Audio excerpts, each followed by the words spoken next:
कार्डसाठी देशाच्या अन्न व नागरी पुरवठा विभागाकडून एक अतिशय महत्त्वाची अपडेट आलेली आहे, ती म्हणजे रेशन कार्ड धारकांना आता 15 ऑगस्ट ही शेवटची तारीख देण्यात आलेली आहे। 15 ऑगस्ट पर्यंतच तुमची कागदी जी रेशन कार्ड आहेत, मग ती कोणतीही असो, केशरी असो, पिवळं असो किंवा पिंक असो किंवा तुमची व्हाईट कलरची असो, कोणतीही रेशन कार्ड असो, फक्त 15 ऑगस्ट पर्यंतच तुमची रेशन कार्ड चालणार आहे। त्यानंतर तुम्हाला स्मार्ट रेशन कार्ड हे कंपल्सरी करण्यात आलेलं आहे।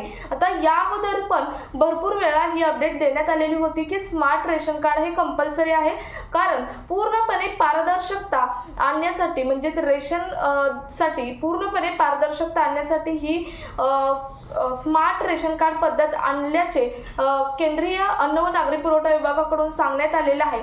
त्यामुळे 15 ऑगस्ट नंतर तुमचं कागदी रेशन कार्ड हे चालणार नाही, तर तुम्हाला पूर्णपणे स्मार्ट रेशन कार्ड हे लागणार आहे।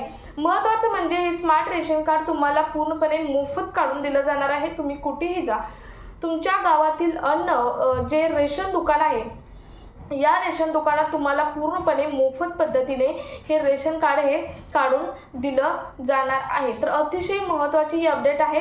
15 ऑगस्ट स्मार्ट रेशन कार्डची शेवटची तारीख आहे। स्मार्ट रेशन कार्ड कसं काढायचं, कागदपत्रे कोणती लागणार, या संदर्भातील डिटेल व्हिडिओ आपल्या चॅनलवर पोस्ट केलेला आहे।